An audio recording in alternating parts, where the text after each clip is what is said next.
Some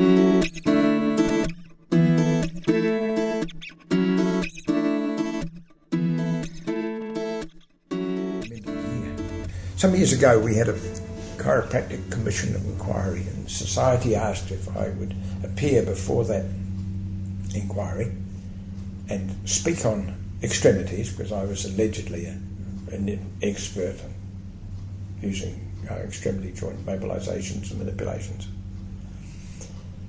And the chiropractors were saying that were claiming that they should be the providers of manual therapy, not only for the spine, but for the extremities. And it was interesting because the only literature I could find, I think, came from the Palmer School in America on extremity joint manipulations and mobilisations.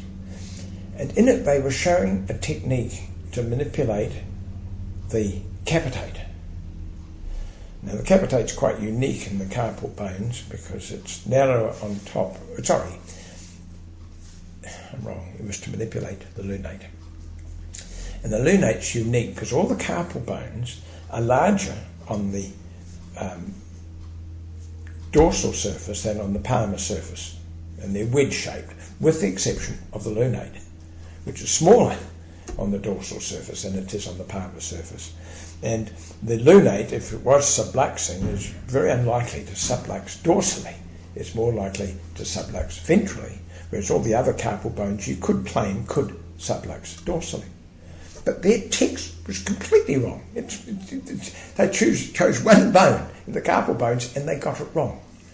So I was using this as justification for I wasn't very impressed with what they were teaching in extremity joints.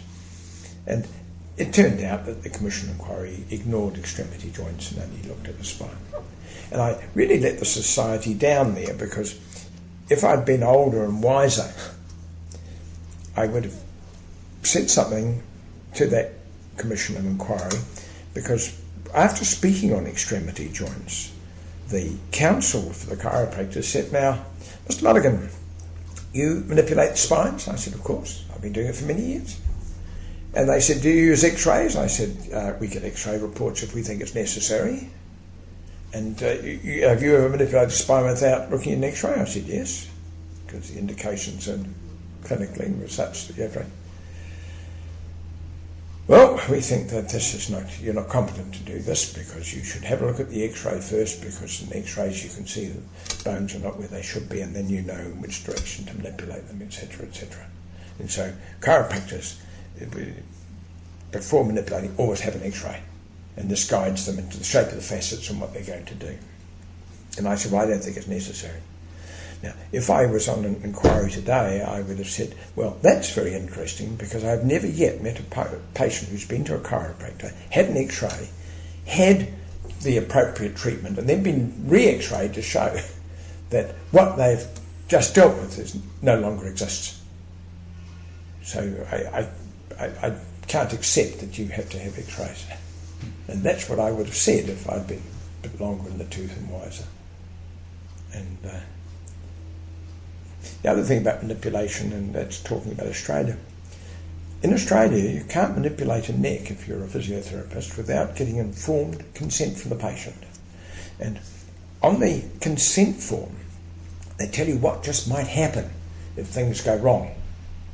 And I'm sure that by the time the patient's read that consent form that they might have a stroke or die, I'm sure that they are now reluctant to have any form of spinal manipulation.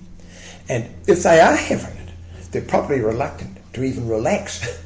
They're probably lying there in a state of tension thinking, "I wonder if I'm going to have a stroke or die."